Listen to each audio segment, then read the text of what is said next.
Greetings and welcome to a Monday edition of the Shotgun Start. It is March 10th. Andy, how we doing? Brendan, I'm doing all right. I gotta say, I was feeling a little glum all weekend. I felt like I let our loyal audience down, our with our picks. I just chickened out on the Michael Kim pick this week. I thought, he's been so hot. I was like, it's bound to cool off at some point. Didn't cool off. He's still hot. And then I got Russ Henley 1 week early. 1 week early. Yeah. Ryder Cup or Russ Henley? Betting podcast conundrum right there. Ryder Cup or Russ Henley, right? Not in the boys club. Not in the boys club, I don't think. He's in the Sea Island boys club, but maybe not the Ryder Cup boys club. You know who this is bad news for?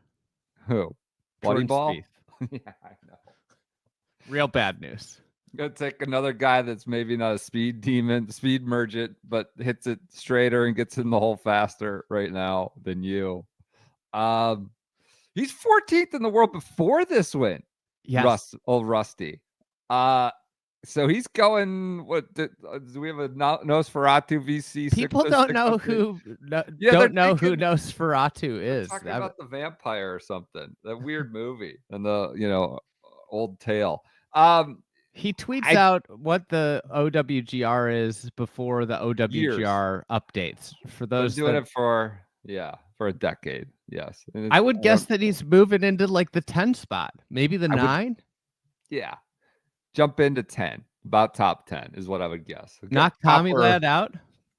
Proper professional golfer is Russell Henley. Hadn't won in whatever they said, 865 days or something like that. Had been a while, but has a good run of wins to his credit. Hadn't won since the Worldwide Technologies Championship back at Mayakoba.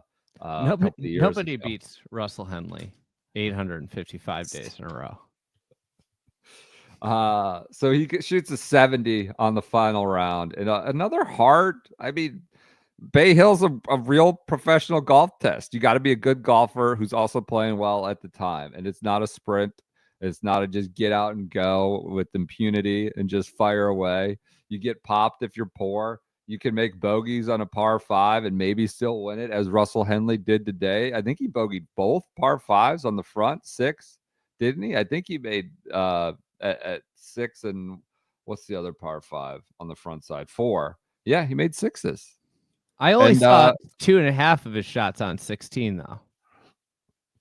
That's a par 4.5, 16. That par, one. 15 and 16 add up to par 9.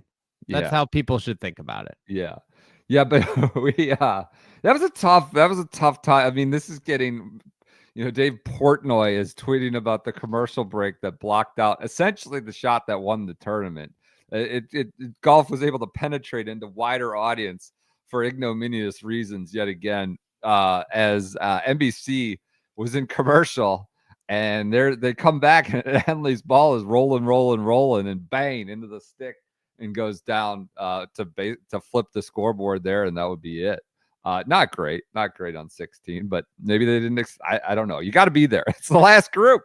There's 2 guys in contention at that point, and they miss it. But good on Russ Henley. That was his 3, his eagle. He jumps into 11 under, and that's where he'd stay. He steers it in at 7. Good par on 17. That was good par, from that fringe, left fringe, and then knocks it in steadily. 18 was similar lag needed, deep one. So it's kind of refreshing.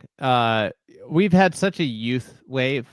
It's refreshing to see kind of I would say a normal player arc with Russell Henley, where he's playing his best golf. He's reached the pinnacle of his career at age 35. Yeah, that used to be the way golf worked, and he's kind of like this example of an all-around player. Does kind of everything well, is continue to sharpen all of his skills. Like, he's become much better putter, and now here he is at age 35 playing his best golf. It's just something we don't see very often anymore, and it's nice to see. He's now 12 years removed from his first win on tour, which was his rookie year, 2013 Sony Open. Yeah. 12 years later, the way golf's going, I don't think you're going to have that many guys that have 12 years between wins on tour. In the next couple of generations of golfers. So, I mean, I just think Henley's like you're just bona fide great professional golfer that's maybe not a, superstar.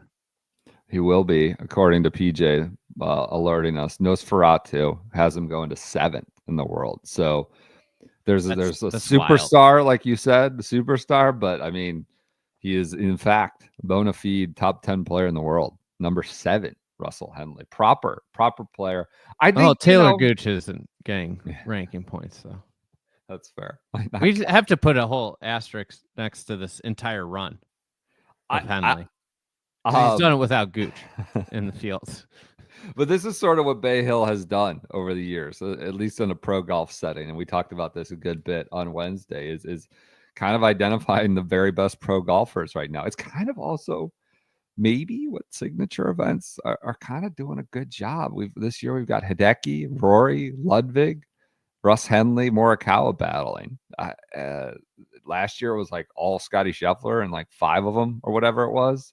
Rory won Wells Fargo. I understand all the best players are there and there's only 70 total. So you're going to get a good leaderboard and good winners, but signature events are working in a way that, it's producing some of the best stars and the best players in the world are getting them, right? These aren't fluky things. The best guys are showing up. They're trying. They're busting their ass. Morikawa needs a win, wants a win. Needs one. And is grinding. So like it matters. I think it matters to a good bit. And I'm not sure that's the case everywhere in the world of golf right now. So I do think it's another sort of proof of concept for the signature event. I enjoyed Henley. Speaking of it mattering, Henley had a good quote afterwards. Real quick, proof of concept for the signature event. Can I just push back real quick? Please, I would love it. A proof of concept for not signature events and the PGA Tour operating them is the Xander Schauffele made cut streak bullshit that they're trumpeting around. What? When like he's got 50 something made cuts in a row, and 17 of them are in no cut events. What was that? There was like 12 people cut this week. Right. Sure. It's hardly even a cut. I can't keep they will just tell you anything, and it's we watch this every week, and I swear to God, I'm about as plugged into the professional golf as anybody. When they told this Colin Morikawa, the graphic today hasn't won since the 2023 Bay Current Classic. Oh, I had no notes. Clue. No clue. Could have given me I 20 guesses to figure out what that was. The Bay Current Classic. What Bay Current is, or what the Bay Current Classic is? Both. Because I don't know what either. Both. I was like, oh my God. I what is that? Which one is that? I know he's won some of it. And so it is the Zozo Championship, which of course I remember him when it's just, he won it at Summit. It wasn't even at yes, in Vegas. Japan. Right. I think that's right. No, he won it in Japan, right? 23? Wouldn't it have been Japan? Still in Can't believe it. Vegas. But just history is just completely it's impossible to keep track of all this between the made cut streaks and the renaming of event. Bay Current. Just tell us what it was. The 2023 Zozo. PJ says it was in Japan. So it was in Japan. Just tell it was the Zozo. Don't nobody knows. Even the most ardent plugged in golf watchers have no frame of reference for what you're talking about. Just tell us the Zozo. I know it's the Bay Current. Or put something next to it that would identify what it was. Yeah, I have no clue.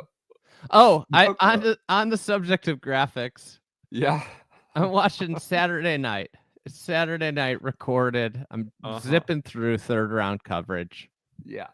And one of my favorite graphics comes up, Aon risk reward. The Aon risk reward graphic comes up. It's Rory McIlroy's playing the 17th hole. Okay. Aon and the PGA Tour told me on 17. Don't. Bay Hill It's better to hit the green than miss the green. Just in case Well, anybody was wondering, this par 3, one of the hardest par 3s on tour. yeah. You're better off hitting the green than hitting it in the water. Thank you, Aon. Don't hit it in the water. That's your insight for the day. So just speaking of the proof of it really mattering and sort of there being stakes, I enjoyed the quote afterwards with Russell Henley on the green. So he's like, literally, that's the most nervous I've been. I don't know. I can't even breathe right now. It's unbelievably nervous. I feel like I can't breathe. This game is so hard, and that was unbelievably difficult.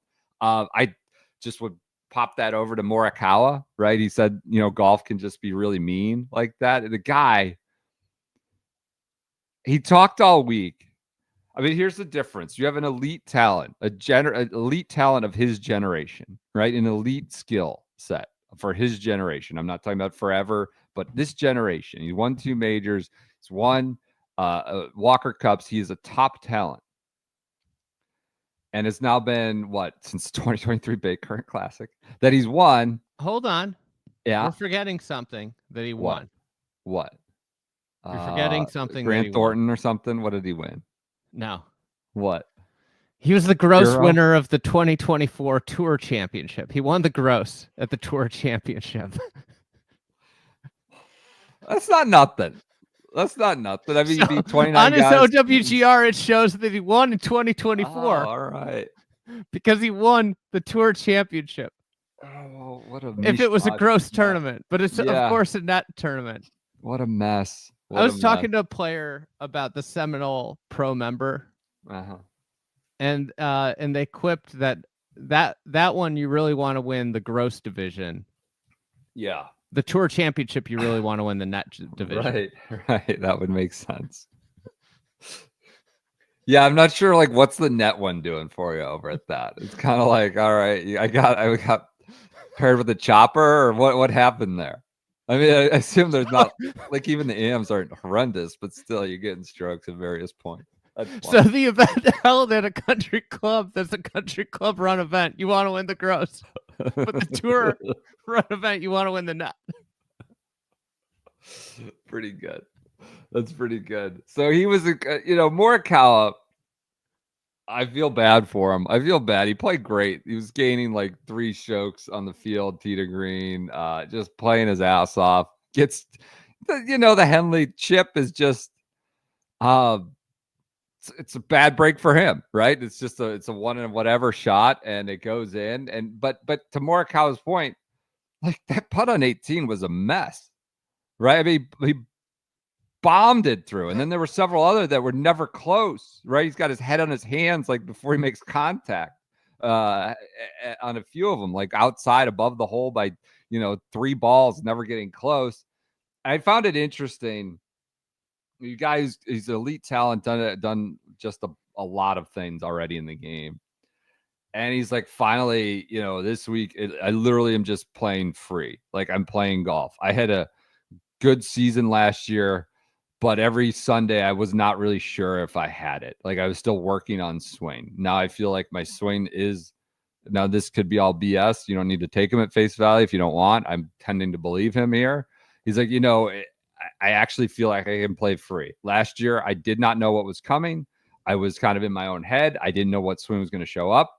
And it's hard to go to work that way. And it's hard to show up and just play. And without thinking about every swing.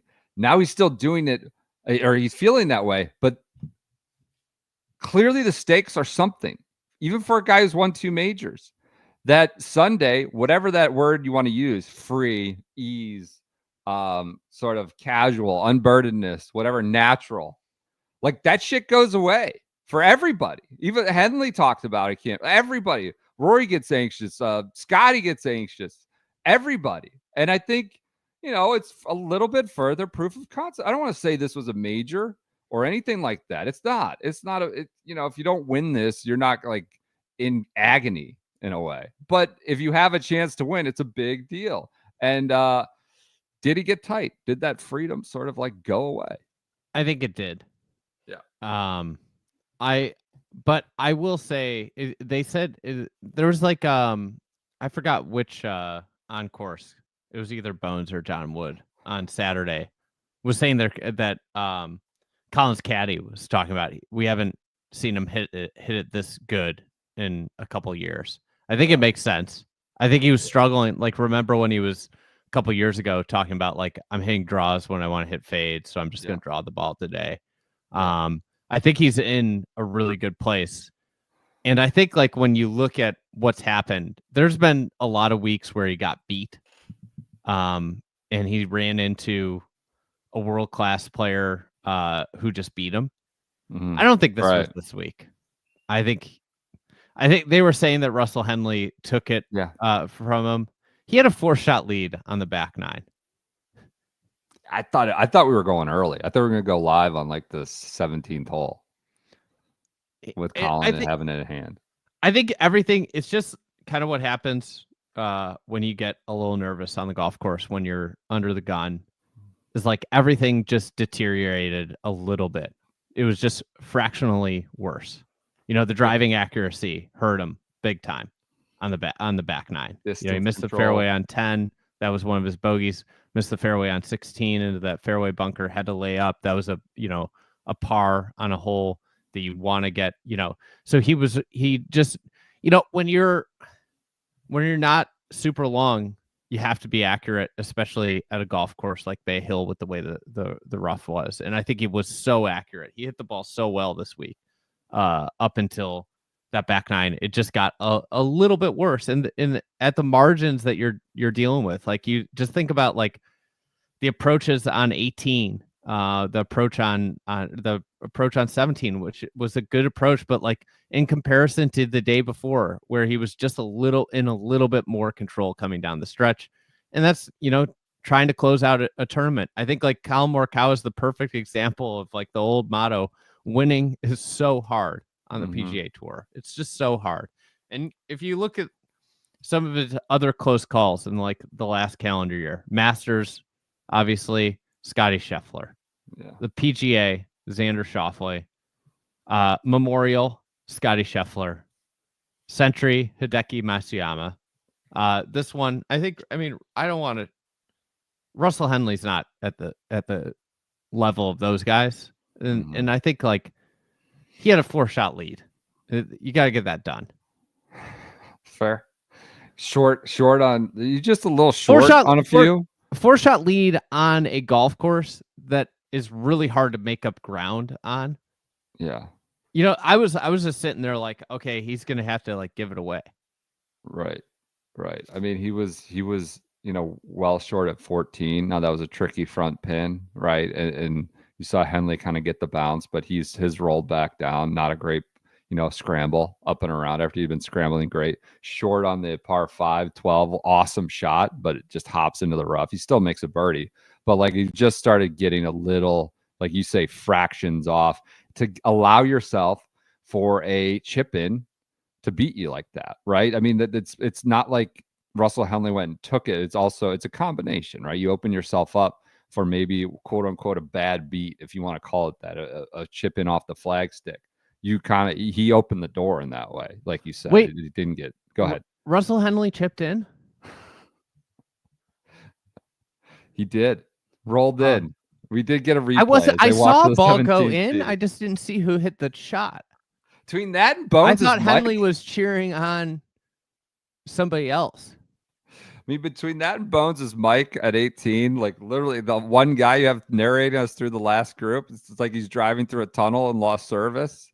That wasn't great for the technical side there at the end. But I don't have any grand critiques of the broadcast. We had the MasterCard limited commercial interruption and the big creator studio, on-site creator studio interlude there. I think we need to roll back the word creator. I think we're just using it too much for everything and everyone. We're going to roll back the word creator. It's just other than that, I have no real complaints about the broadcast. The mic and the missed shot at 16 were not great. I want to clarify, Morikawa was 3 up on the back nine. It wasn't 4. Okay. So it was 11-8, right? I think it was 11-8. Okay. And 10-7 when he bogeyed 10. So, Okay. Okay. Any other notes on Henley? Ryder Cup? Lock it in. Hammer Henley for Ryder Cup. I mean, it's March 9th. He's in. Probably. He's the 7th ranked player in the world. Well, he might be, 15 or 14 in September 1st. Things can go haywire. You never know. Doesn't seem like it will. He could be, but he also is like, I mean, look at his resume. He's got a T5, a T6, and a win. He's never been on the team, right? He's only done that Peak Cup. I think he's never been on the Ryder Cup. Never been on the Ryder Cup team. The Harris English spot, that Harris English had at Whistling Straits, kind of that slides into that. So we're gonna get some buddy ball going though. We'll figure it out. Morikawa's on, right? He's in the last couple of years, he's been one of the best most consistent American players. Morikawa's in. Yeah, just one lock. Two good players to watch today. Do you know how many top 7 finishes Russell Henley has in majors in the last 2 years? Oh, good question. No, I honestly, no clue. 3? Right on the money. 3. Okay. One at the Masters, one at the U.S. Open, one at the Open Championship. So not like 2 Masters, or yeah. Would you be? I don't think. Who do you think has a better chance to win a major this year? Russell Henley or Justin Thomas? Okay. Augusta, Oakmont, Portrush, and Quail. Let's go down the world ranking. You tell me when we hit like a player that you like unequivocally don't think he has a better chance then. Or let's just go through the ranking. Scotty Scheffler. No, right? No. Rory, no. Xander, no. Ludwig, no. Morikawa. It's kind of tricky. Just beat them. They're a very similar player right now, is what I would say. So it's not an unequivocal yes. It's a punt. Yeah. You got to make a decision. That's not part of the game.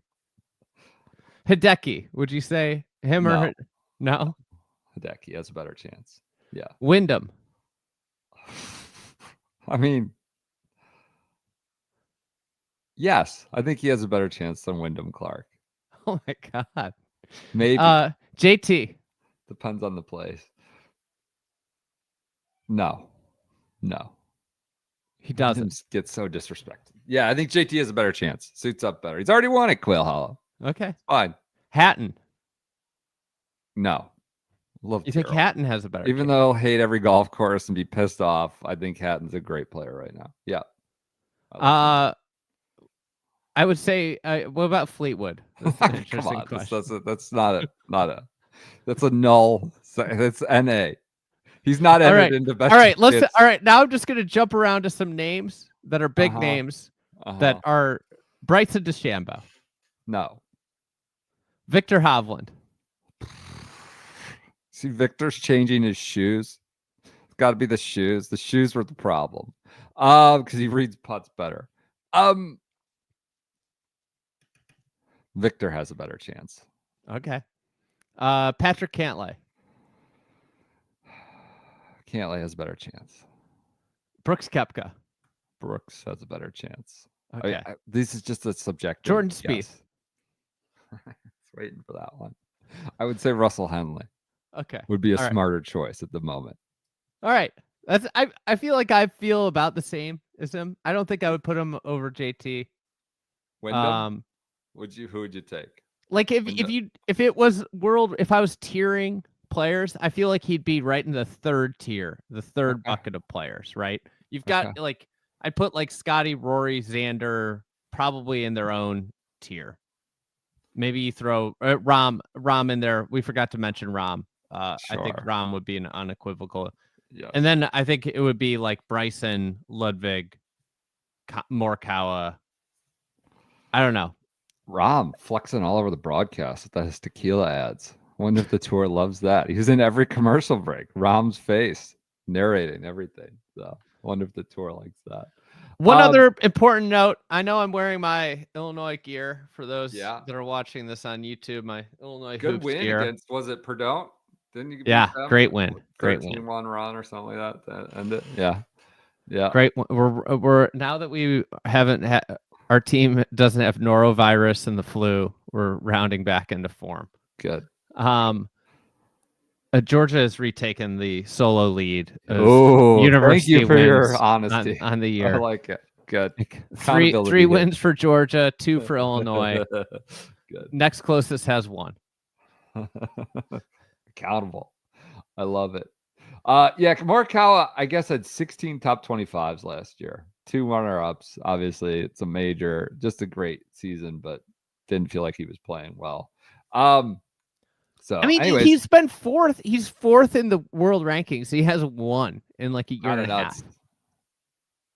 It sucks for him. I feel bad for him. I feel a good amount of empathy. But you know what? He is sitting on top of the TGL with his LA golf club. So he's got that going for him. So I don't know about your power rankings, but aren't they the 1 seed, LA, I believe? Congrats to Russell Henley. You know what? Kind of player. He's like we see guys who are very, very elite pros. Tee to green. Mark Leash, right? We've seen him win. Kind of bats it around. Maybe Russell Henley doesn't have the speed of a lot of contemporary players, but an excellent player. Congrats to Russell Henley, and apparently a Ryder all Cup around. What I found myself thinking a lot about today was just like, and I always think about like how players combat their weaknesses, right? Like Russell Henley, I think like is like a great example of like he came in, and I think like the kind of like slower evolving tour players like Henley, where you might take a little bit longer, are generally the guys without overwhelming traits. Okay. Like he has no trait. I think like his iron play is pretty damn good, but like he's gotten better at everything. And it's been just like kind of like a consistent growth. And there might be blips on the radar where it went down, but overall, he's been able to just get to where it is. But it was really interesting watching Morikawa play because like he was taking 3-woods some places that other players were taking driver. You know, like you see on 10, the long hitters just take it over the corner like Rory does. Mm-hmm. And he's got to play out to the left, and like how he had to lay up on par 5s that other players didn't have to. Like how he navigates that golf course is like he kind of has to just lean on like I'm going to be in the fairway and my iron play has to be at such a premium level. And we saw it for 63 holes at this like really, really high level where the iron play was just so good it could overcome, the clear distance advantage. But then like you think about like all these players, it's Rory McIlroy can be a little I would say streaky in some parts of his bag where like when it gets going, it goes like the iron play, the putter. Yeah. But he has like the trait that like kind of like anchors that is he's the greatest driver of the golf ball. And that generally shows up every single day. Scotty, bad putter, but best tee to green player in the world. Yep. I don't know. It's just it's always interesting to think about like and watch like I think that like how to watch these guys all play on a very hard setup. And this generally only comes through the television when there's challenge presented. And I think that's like one of the things that the tour really needs to grapple with is like, can we really keep going to some of these golf courses? Because like we need to have golf courses where like skills are rewarded. And I think like I am not a huge Bay Hill fan. I think it's like a nice piece of variety for the tour. It's not my kind of golf, but I appreciated that watching the tournament, you could see like what players were doing well because there was penalty for doing things poorly at all aspects of the game. Like I don't like hacking out of thick rough around the greens, but with the combination of that and the really fast greens, it made it really hard, like in certain cases, for players to like be aggressive on those chips. And when you're chipping out of thick rough and not aggressive, like you're gonna look like an idiot, and it made a lot of people look like idiots. Yep. A good finish. Not the best one, but a pretty good finish, and two really, really good players. And I think it just as Morikawa said, like, I'm hitting it as good as I have since 21. The ball is cutting like I want it to cut again, and it's going where I want it to go. But can't win. Still can't win. Russell Henley hasn't won. All we talked about with those two guys, Henley hadn't won in 800 some days, and it's so freaking hard to win. And this was a chance with, a lot of the top guys not there. You had a Corey Connors lurking. Jason Day was playing well. But, that was a chance for Morikawa. Henley pips him at the post. Henley, go ahead.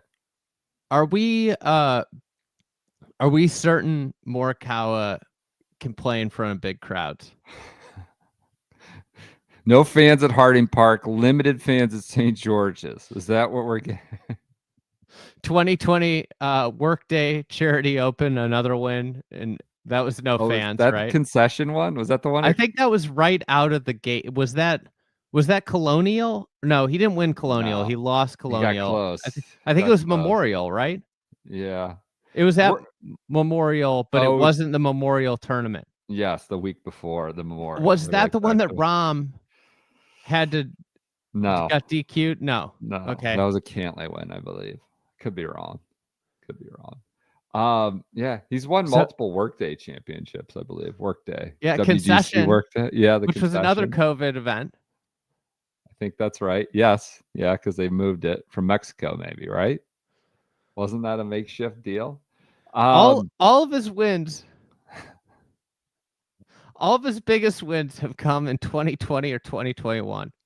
What's he done at the Ryder Cup? Because this wouldn't project well for the Ryder Cup if he's bad in front of crowds. That would make me anxious for Bethpage. I feel like he did well at Whistling Straits, but everyone did well at Whistling Straits and was pretty good at Italy. I think he was okay at Italy. So yeah, that wouldn't be good. He has yet to win outside of the Gross Tour Championship. I want to call out. I don't want to erase that. Yep. He has yet to win in America in front of a raucous American crowd. That's true. Okay. All right. Getting deep into the analytics here. The extra tip next time. Maybe this is the stuff that great gambling podcasts talk about. Pretty good. One thing we will talk about, his putting looked a little shaky there. Little pace and direction. Russ Henley's improved. I don't know what he's using to improve. One thing we're using is perfect practice putting meds. We're very confused. We're going to just stipulate this for the record at the start. Very confused about the % off. They have a great deal going. I can't explain the deal, but there's 20% off and then another 20% off. I don't know if it's 40%. Not 40. Okay. I think it's 20% and then another 20% compounded. Yeah. I think compounded for all the finance people out there. I think it would be compounded. You're compounding another 20%. PJ, come riding in. You're getting from March 2nd, which already happened, through March 15th. You're getting 20% off all of the mats on perfectpractice.com. And if you use promo code SGS, you get an additional 20% off the already discounted 20% off. Okay. I'm still confused. You're getting a double sale. You're getting 20% off the original price, and then promo code SGS gets you 20% off that whatever that number now is. Result. Yes. So isn't that 40% off? No. It'd be 20% no. 20%. Let me do the math. Okay. Or 20% of 80%. So 20. Right, if you did $100 and you did 20%, it'd be 80. And it would come out to $62 if you took another 20% off. Yes, so just under 40%. Slightly less. Yes. It's roughly less. Yeah. So the promo code is SGS for 20% off. Yes. But everything is just 20% off naturally right now until the 15th. Right? You just throw it in the cart. And what are you getting? You get a perfect practice putting mat. I don't have all the talking points in front of me. You got the crystallized carpet mats. I know that. The ball return. It's the best in the business. It's the absolute best. They've tested it to hither and yon. Make sure it's. You can go to Dick's. You could go to Dick's Sporting Goods if you really wanted to go to But Dick's you wouldn't get Sporting Goods. 20% and 20%. Yes, but we love our friends at Dick's, and they love their friends at Dick's, and we are required to mention you can also get it at Dick's Sporting Goods, and that's what I'm doing right now. So spring sports are coming. All your little pissant kids like mine, I got to go get new lacrosse sticks and baseball gloves. I'm going to be there anyways 10 times this month. You can get a perfect practice putting mat if you're there too. Let me tell you one more reason why this is a great putting mat. What's that? You could set it up and you could turn the TV on. Now, I've had a bunch of putting mats, and the ball return is so key because you don't have to walk and go get the balls and bring them back. You can just sit and putt. There's no wasted time. There's no wasted time. Sounds like no wasted energy for a lazy MFer. Don't give me the time like you're some, I'm telling you, okay. You can get locked into a setup. You could get it locked into a setup field. Yeah, and you can just pump out putts, and you can watch something at the same time. You could watch one of our live shows and be knocking putts at the same time. PJ has since messaged me the talking points. PJ, you're just an absolute professional. You're just, I don't know how we ever got through 5 years of this pod without you, but I'm not going to use them, but you're on top of it. You're sending me notes for us. You're on top of it. I try my best. Good job. All right. Highest quality mat. All right. Anything else? Let's do a cleanup. Bay Hill cleanup notes. Keegan front nine record goes 29. A lot of people fired up about that. Ryder Cup? I don't know. But they need to put a marker down now and say either he's out or he's going to be because this is just going to become a runaway train of distraction. I'm already kind of exhausted from it myself. You got to just say, nope, I'm not playing. Now, can he do that? This guy lives for the Ryder Cup, and it's been since 2013 Medina, or 20, what was the Medina? 2011, what was Medina? 2012 Medina. No, then he played Glen Eagles too. He played Glen Eagles after that. But it's been a while. And if he's legit eligible, he kind of jammed himself, taking the captaincy. So what they got to stop. They have to make an official declaration. Do you know how many Americans are ahead of him in the official world golf rankings? 6, 7. God, you're good. 6. Okay. I can't do 20% out 20%, but 7th. Right, you've gotten both questions, out of blue questions right today. You know it. You know 6. it. He's 11 in the world. He's playing well. What do you want to do? You just got to name a new captain now. What if he ends the year at 9 in the world? I mean, I think he should probably be a player, but he can't if he's the captain. He can't. I've got an idea. What? What is it? Bring back Zach. Second term for Zach. It's a great idea. Well, don't we have John Wood now? Someone suggested John Wood is essentially the captain. I mean, is that what happens? Keegan's going to play? You have to have, who are the assistants? Webb and Sneds and Kisner? I don't know. They got to. Is Kisner going to be in the booth? Or an ass captain? What about John Wood? What's the NBC broadcast going to look like if Wood and Kiss are out? Does that mean we're going to get a lot of Noda? Fascinating. Fascinating dilemmas at the Peacock. Yeah, I don't know. They have to make a call, though. No? Can't have this just persist where we're in this limbo. Other OWGR nugget here. Yeah. Guess who's barreling down on top 50 in the world? God. Who? Michael Kim. Oh. He's 53 in the world. Love that. I'll just add. This is honestly, this is like one of the crazier out of nowhere, just like hot streaks. He was 162 in the world when the week of the Super Bowl. Yeah. That's crazy. 162 in the world the week of the Super Bowl, and he has not won, and he's 53 now. That's insane. Nuts. I talked about proof of concept with like sort of the signatures producing great big winners and good finishes. I know you had a good tweet, I thought, on that. Like, for all the bitching and moaning about this being a closed door, closed shop, and like there are pathways to be 160 something in the world, not really sniffing whatever this class of FedEx Cup player or FedEx points, I should say, and really playing your way in. I think that's also a good point. If you get hot, if you play well, if you're playing well, you can stay and get in and stay and keep advancing and solidify it. And so it isn't necessarily Michael Kim, hold him up. Eric Cole in the past last year, as examples of it not being a totally closed shop. So congrats to Michael Kim. Another big week. Other notes you got? Oh, can I just? Yeah, go ahead. Go ahead. You go. How many people are there in golf where the guy can be like 8 or 9 out and on the back 9 say, you never, that's one, could get hot here and make a run? Because they won't stop doing it with Rory. They will not stop doing it. He was so far behind. Birdie 10?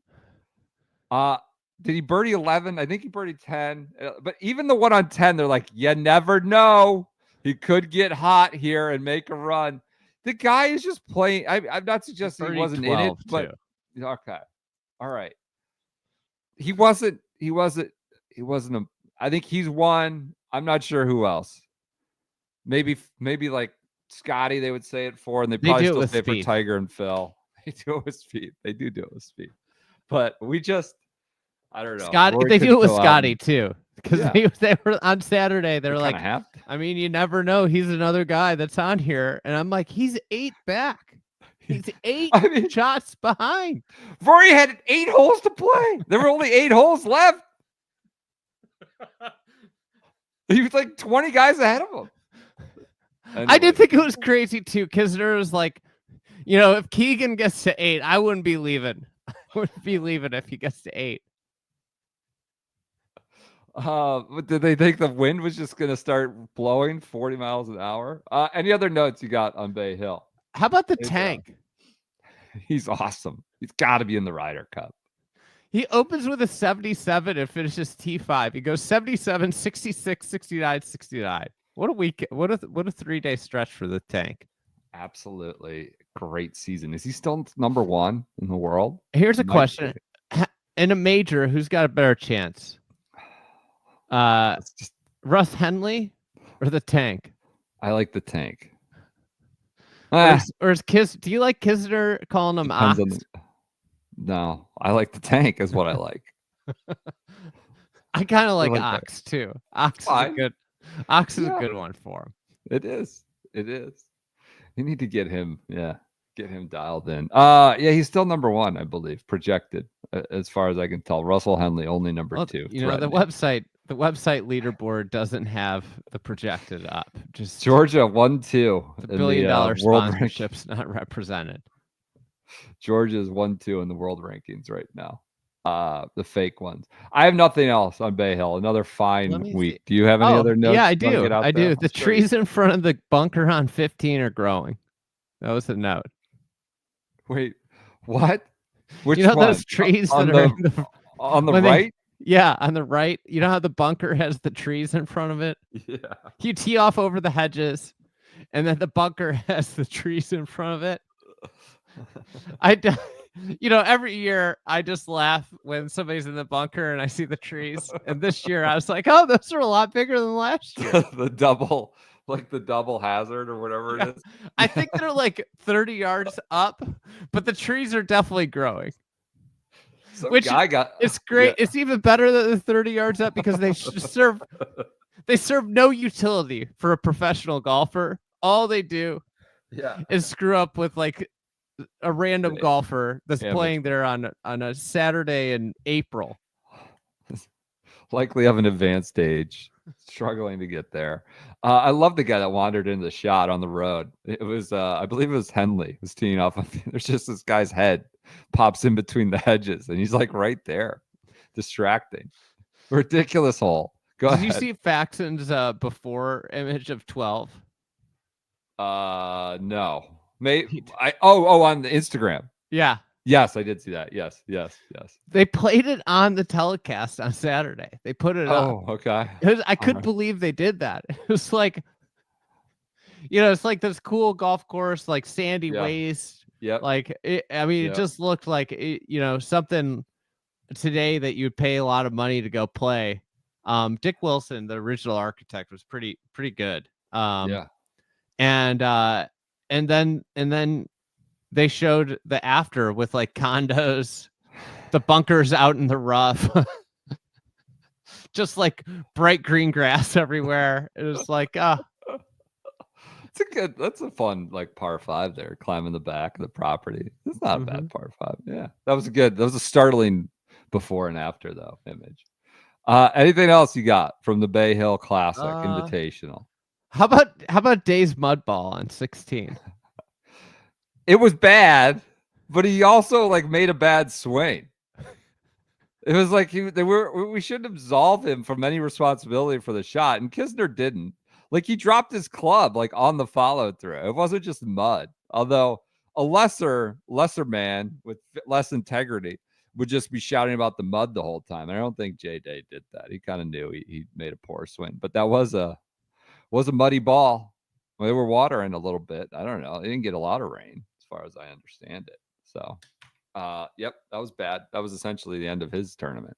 So, anything else? Do you have any parting thoughts on NBC? Not really. Should I? Did you like the MasterCard thing with fewer commercials? Did that actually bring home the bacon? It helped not having as many commercials. They still had like commercials at very inopportune times.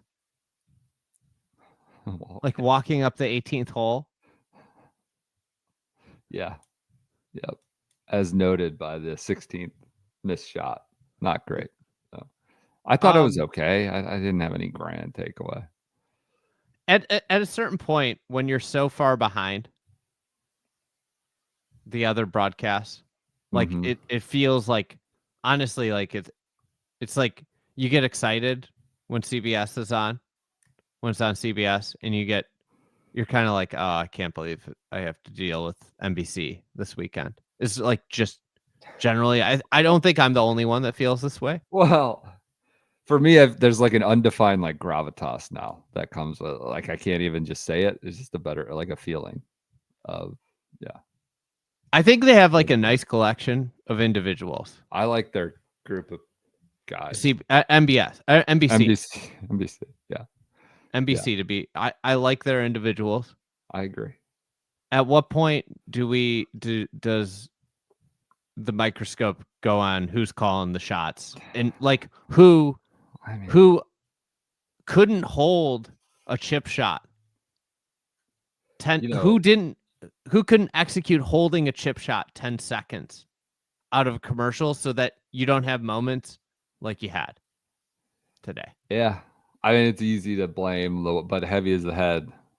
That's what you get paid the big money for. And it just seems like one guy is delivering what fans want and the other guy can't seem to deliver what, and I understand they have maybe different budgets but it's just like coming down to just showing shots. This is kind of also what just happened. We have the proof at CBS, right? With Lance Barrow, like that had become a little bit like time, time had come, right? And so I don't know. I maybe I don't want to draw an immediate parallel, but that can have an impact overall. It's not just facile to blame the person in charge all the time.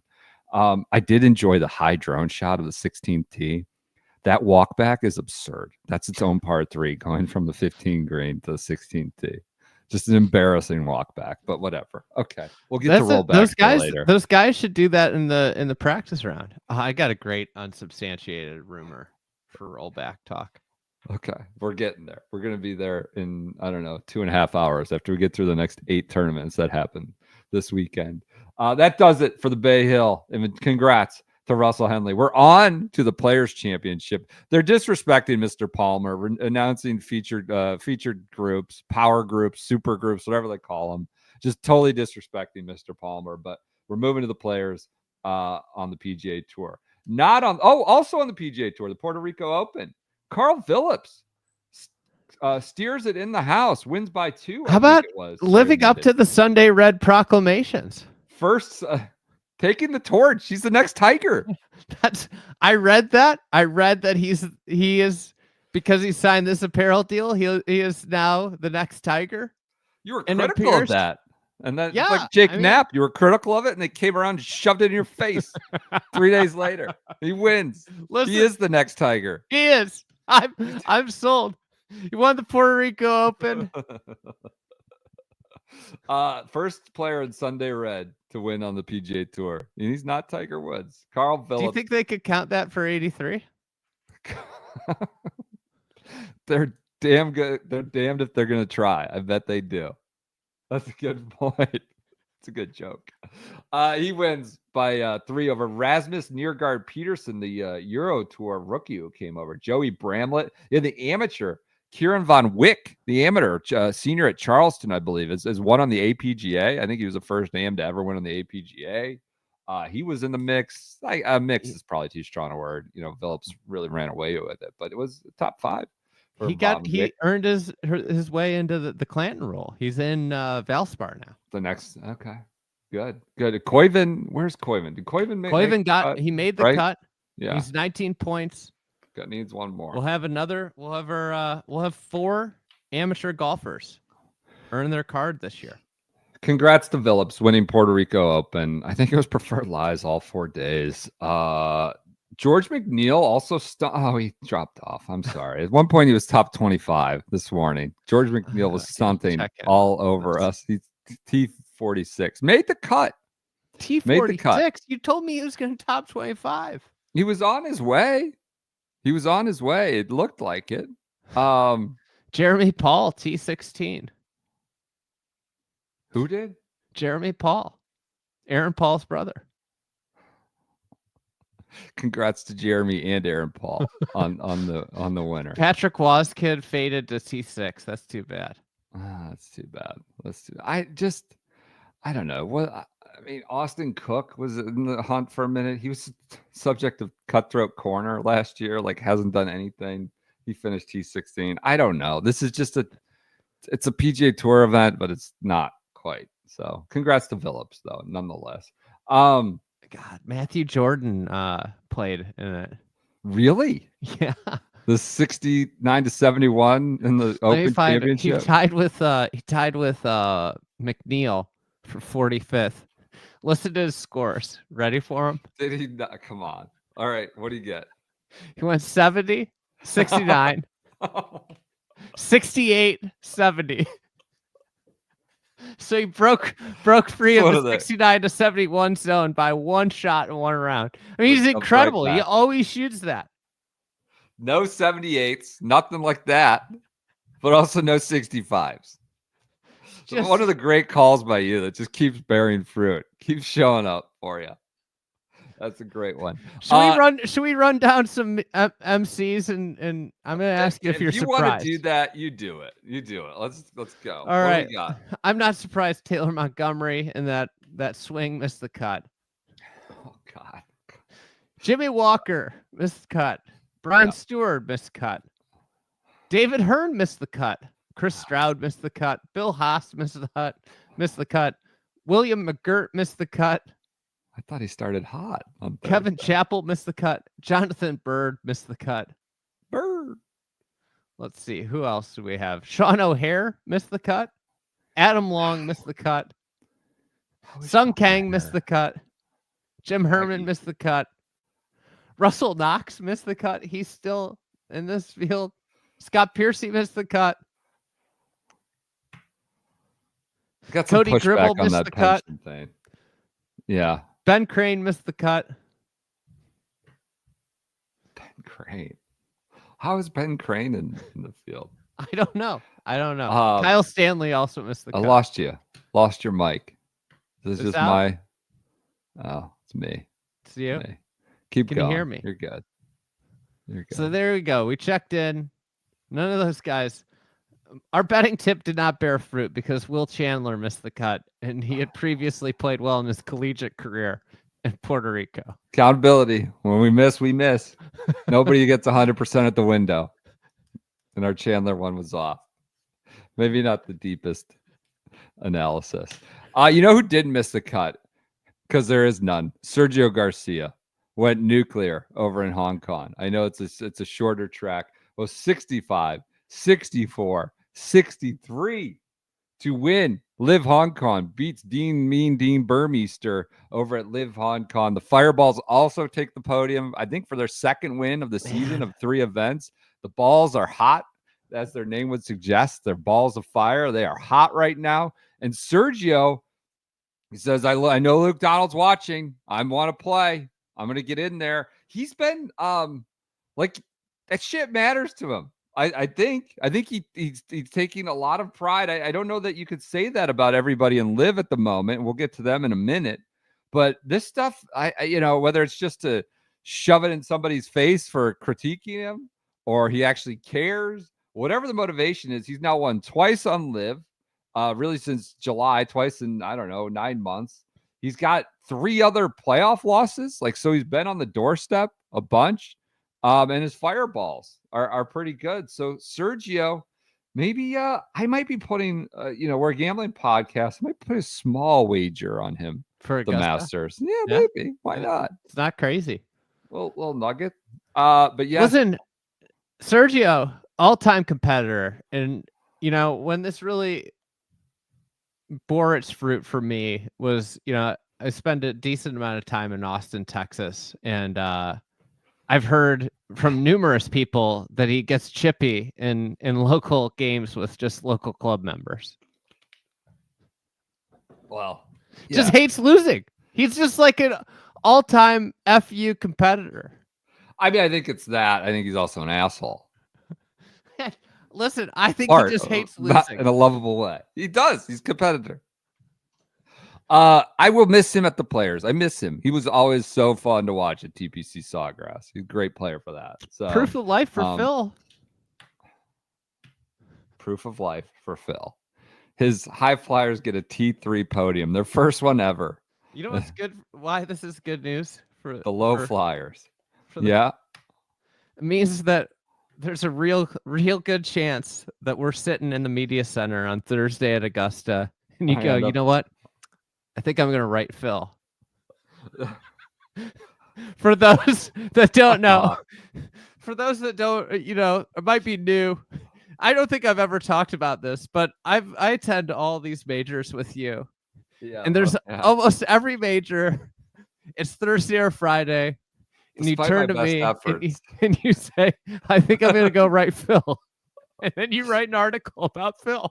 How did I end up writing about Phil again? I go into it. I'm not writing about this. Oh, something interesting's happened. I wanted to go chase that. I'm gonna write about Phil. This is a great performance for anybody that's bought the prop that Brendan will write a Phil story at the 2025 Masters. This is a good one. He had a great offseason, he said. He figured some things out, playing a different style of golf. He didn't really elaborate on what that meant. Playing YouTube golf. Been playing a lot of YouTube golf. Maybe he learned something from Grant Horvat.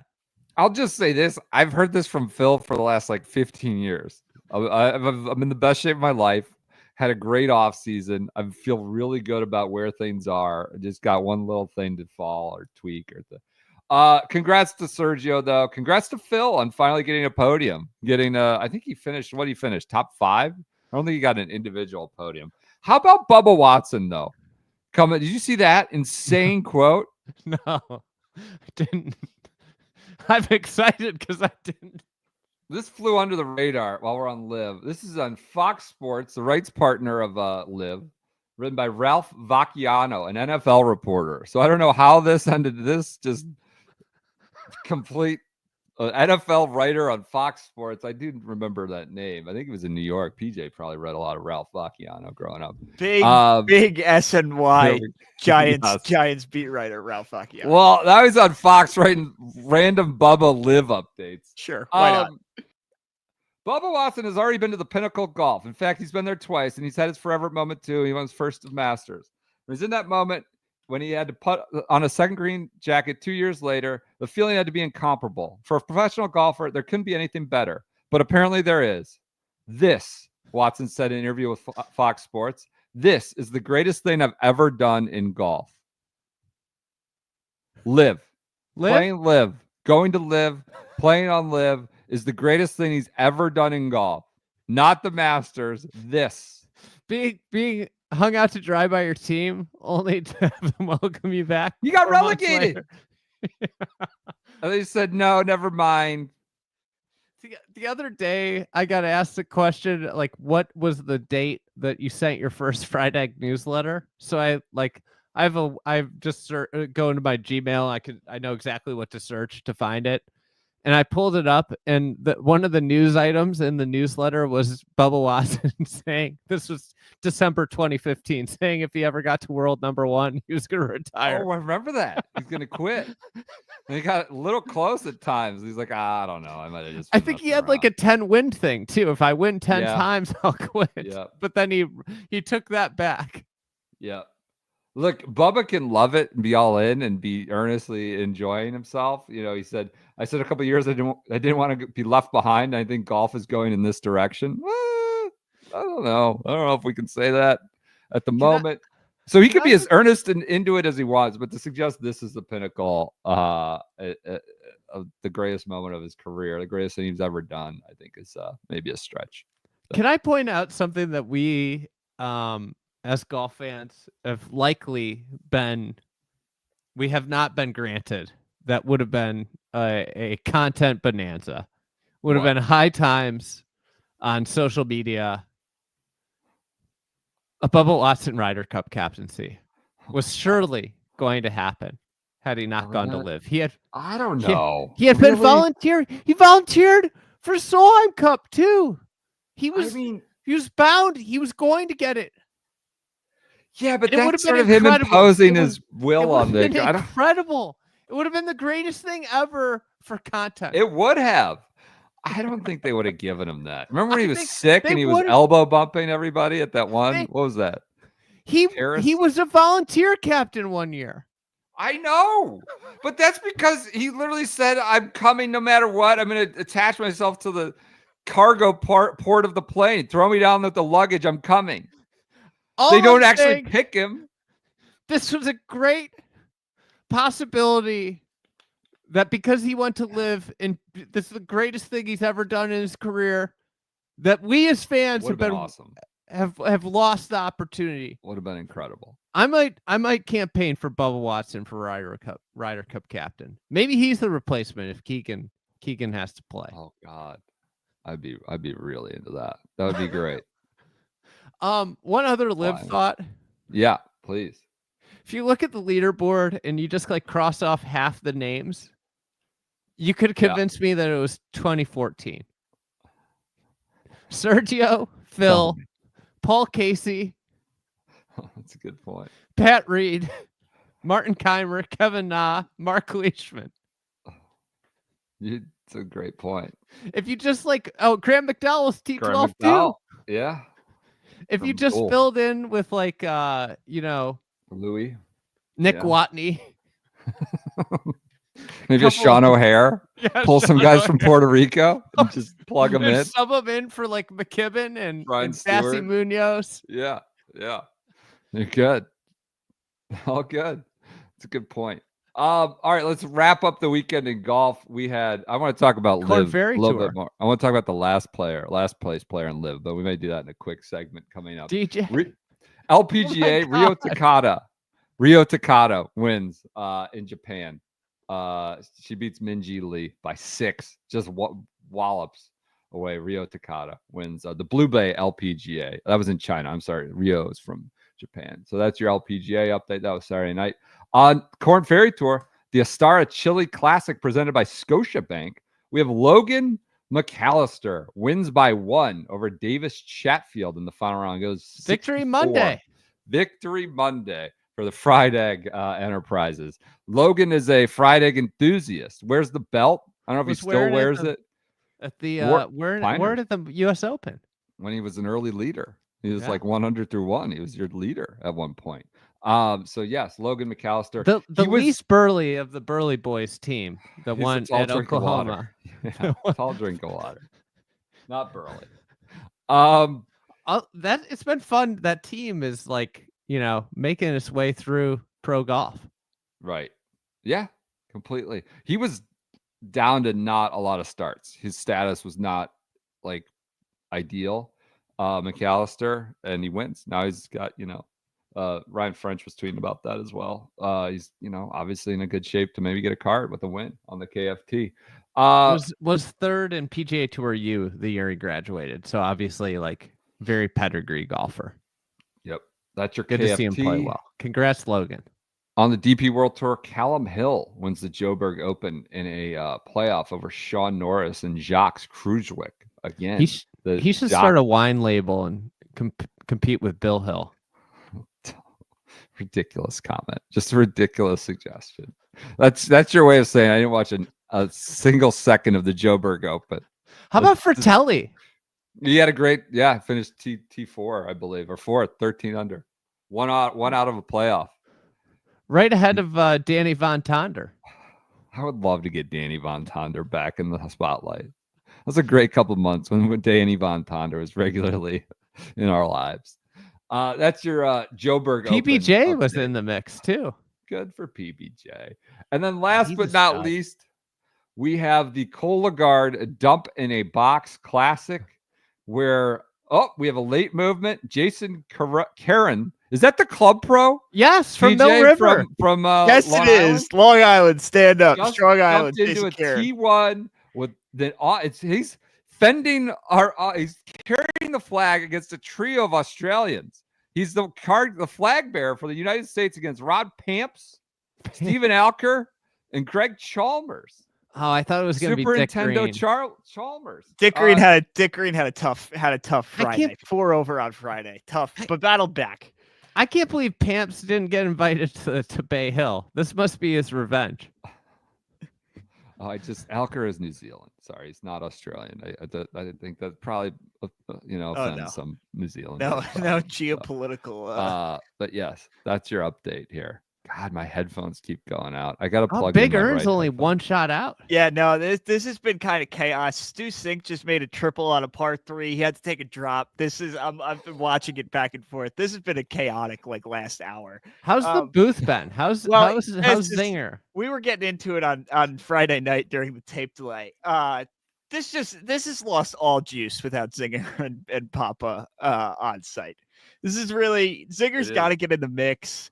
He needs to be there. Papa was just doing a Zoom interview with the head of Cologuard. It's not the same as when they're sharing the same mic in the booth at one of these events. So you dump in the box. Is that right, Mr.? It's way too clean and put together, and it's just you can tell that they're doing it indoors. I tell you what, Zinger looked like despondent. Looked like they'd taken the life out of him, just sitting in some sterile studio at the Global Home. Zinger, I have a dark room. I have some notes for Friday. Zinger was not happy about he said it was a 3-second delay from Jacksonville to Cookie on the ground, and they were stepping over each other on Friday, and Zinger was pissed. Zinger is not happy. He brought up the 3-second delay a number of times. Zinger was I love that. Not thrilled. But he did give us some great nuggets. Padraig Harrington is the Bryson of the Champions Tour due to his driving distance, his love of engineering and tinkering. And then Papa threw in, they're both very proficient on social media. Padraig has his YouTube channel with his teaching tips, and Bryson obviously is a creator, superstar. And then a Zinger, just a tried and true classic. Zinger on Ernie Els from Friday night. They say confidence can bust a pipe. I think he's the most confident guy out here. Love it. Zinger. It's a measurable thing. Confidence. No guy works harder than this guy. No guy's more confident than this guy, Jumping around in puddles when it's raining. These are all the sort of deep analysis, deep stats we get into. So should be a good finish here. God. But it's been a chaotic last hour on the broadcast. Stu Sink has really found himself in a bunch of places during the last hour. Yeah, he had the what did he do? Social media. He had a gender reveal for his first grandson. He was either wearing a blue shirt or a pink shirt today, and he's in blue. So congrats to the Sinks. God, I hope this Club Pro holds on. Karen wins. He's currently through 17, 11 under as we speak. That does it for our weekend update from the world of golf. Early player stuff. It's wet. Apparently dumping rain there Saturday, Sunday. Mud balls. No Tiger. I don't know why that became a thing. Seemed crazy. And then he was like, "I've like picked up a club 3 times." What he said. My mom's died. I'm not like 2 of which into were it. at TGL. Yeah. And I don't know why that got momentum. It seems like the tour was just creating that. The Tiger might play. Tiger might be coming. And no, he's not. But we do have featured groups. Scheffler, Rory, Xander, our group. I think that's just throwing too much power in one group. But what do I know?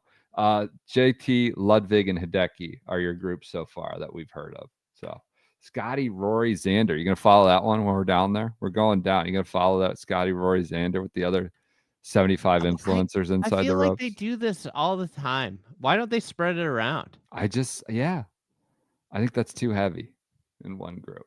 But anyways, a lot of people be inside the ropes. Never there. can help themselves.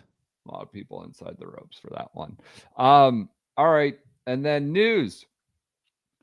Let's go to the rollback article. Oh my God. I can't believe it's an hour and 15 minutes and we're just getting to this. What do you want to talk about? Shootpack, Mule Whisperer. So it sounds like he's been a dogged reporter this year. He's getting in the mix, and he gets this one. This was incredible. This article. The PGA of America isn't the only governing. This was Friday. Governing body that may be in opposition to the USGA and R&A's plan for a golf ball. Yeah, we know. Tour quietly has been doing its own research. This sounds like COVID. I've been doing my own research and is preparing to present its findings to the ruling bodies. On Tuesday, Tour leadership briefed the 16-pack.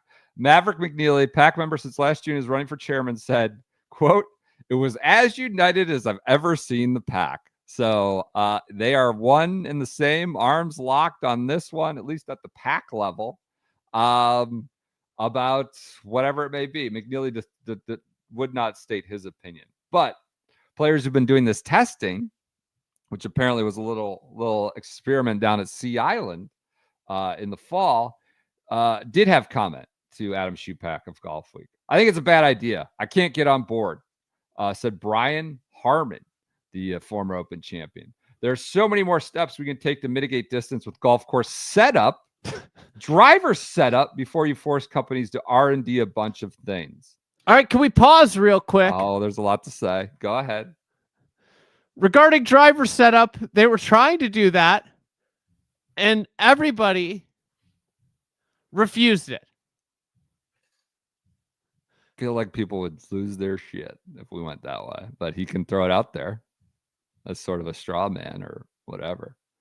Golf course setup, I feel like has kind of been what they've been doing Mickey Mouse stuff for 15, 20 years now with different things like that. R&D a bunch of things. I mean, come on. We're not talking about an entirely different sport. They've already got the balls ready. Harmon said that he participated in one of several test tours conducted with his members. I hit it a lot shorter, he said in the test. The farther you hit it, the less you are affected by the first version of this golf ball. It's the first version, but that was the finding. So I think his suggestion there is that the penalty is more consequential for the short hitters and has less of an impact on the guys who are bombing it. Asked why he participated in the testing, Harmon said, out of a general care for the future of the game. I think Brian Harmon's a good guy. I don't know. Is that why? Out of a general care for the future of the game. I've been through a lot of this stuff in my career. It was the grooves, and it was the putter, now it's the ball. Sometimes things are just good. Just because a guy that looks like Jose Altuve is able to hit home runs doesn't mean you make the ballparks bigger. Instead of trying to grab a low-hanging fruit, there needs to be a more nuanced conversation about the future of the game, what it looks like, and what you want the challenge to be. I'm afraid this golf ball rollback will have the opposite effect of what they want. I think you have even less skill in the game because it will be even more important to hit the ball far. Guys will train harder to hit it far. When you take distance out, it becomes more important to hit it far. I don't know that we saw that in a prior era. No. I think the other thing is, we could do the driver head too. And then it would be harder to hit it far because you'd be more worried about maybe missing the center, maybe missing the giant club head. The less giant. You'd be worried about missing the less giant club head. And I just want to say, like, out of a general care for the future of the game, like this is like the way golf is played, and the people who care about golf are like 99.9% of the world are just not on Brian Harman's level or the professional tour level. And it's just, then do bifurcation, and you guys got to just take it. You know, the way they talk about how like this is like for the good of the entire game, it's just not applicable, because you're not like, his game is not applicable to whatever else is going on. And Altuve is just that's just a bad comp. They play with wood bats. They don't, Altuve is an all-time talent. And it doesn't make any sense. Sometimes he knew what pitch was coming thanks to, a historically abhorrent cheating ring for multiple years. Who's to say? Because of drums being banged. Garbage cans. Ben Griffin also said he I'm glad Ben participated. Griffin weighed in. He didn't go hard on anything. He had some insight. Let's just say it was pretty easy to know which balls were part of the rollback. It definitely comes out of the air faster, but it still didn't curve as much because I think the technology of the clubs is so much better. It will affect the low ball hitters the most. Tony Finau and Rory McIlroy won't experience as big a difference compared to someone like Brian Harman, who relies on more roll. Oh. So, maybe that plays into the prior complaints. And then Lucas Glover, old Lucas, the radio star, Lucas on the radio, jumped in to Adam Schupak, was able to get his thoughts on it. Said it's not a way to grow the game to have people hit it shorter. It's stupid and reactive like everything else. USJ and RA never get ahead of anything, and then they need to do something drastic on the back end to make up for it. They're breaking the world record in 100 meter. They don't make it 110. Guys are shooting three-pointers better. They don't move the line back. They haven't made the goalposts narrower when field goal kickers got better. They've moved them back for extra points. They've regulated the track, the ball, track suits and shoes. If the tour would have remember the K-ball when the K-ball came out? Yeah. Because the kickers were putting balls in ovens before games, right? They regulate this stuff. It does happen. And they got rid of the Nike marathon shoe that was like a springboard. And the NBA is looking to maybe they will change if it becomes sort Olympic of swimming monotonous. Got rid of the swimsuits that were the full body suits. Hand checking, just you change with the times, or if things get monotonous or boring or dull. And then his last quote to sign us off with just an absolute bomb to center, touch them all. This might be the time that the tour and the PGA of America say we're out. It would be nice if somebody took a stand for us for a change. Nobody's ever taken a stand for these PGA Tour players. No one. Maybe this could be the opportunity for the tour to do that. It would be nice if somebody took a stand for us for a change. Just an insane, tone-deaf, diluted garbage quote. A guy's playing for bazillion dollars on the most perfectly manicured golf courses on a tour that's essentially been owned, operated, and run by the players themselves, for better or worse, for stalemates or worse. It's just, and you would think this guy is working in the mines without health insurance and no labor laws to protect him, is basically what he's saying. It'd be nice if somebody took a stand for us for a change. I mean, the very clear argument is that golf as a whole has been overweighted and over-influenced by a very, very, very small minority of players at the elite level who are more self-interested and self-absorbed and really don't play a game that applies to everybody else, but they wag the dog.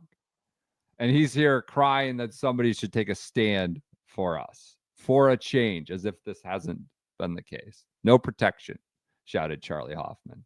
I don't know what to say other than it's a laughable quote. I compared it to Chris DeMarco suggesting that the Champions Tour playing for $3.5-4 million was fake. It was insulting, and it wasn't real money.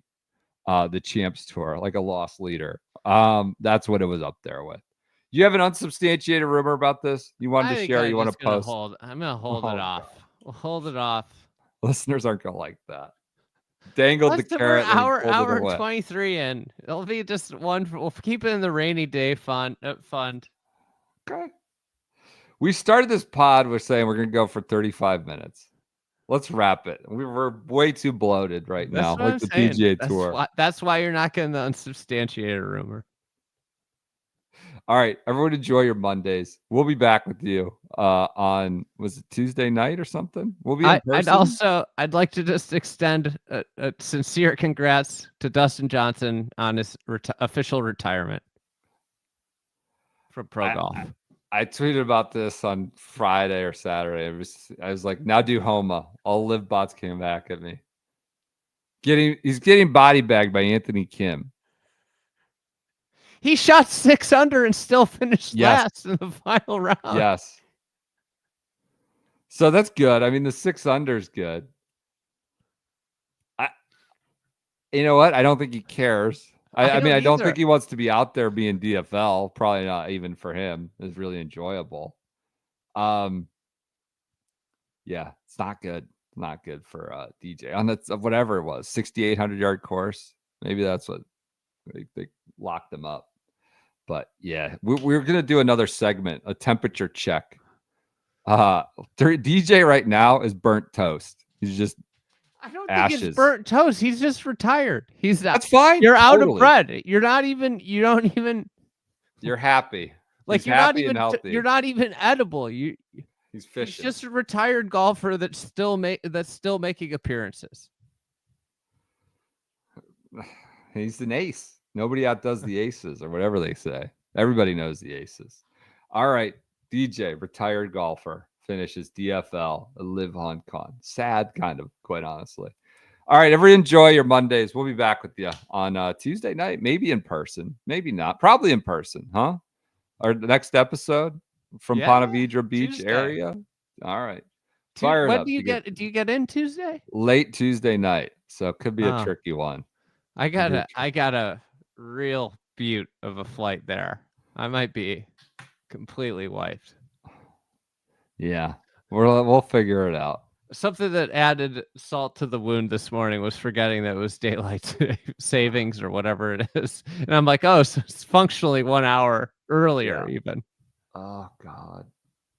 Good luck with getting everybody up to school tomorrow. Everything else with the daylight savings time for everybody. We will talk to you on Tuesday.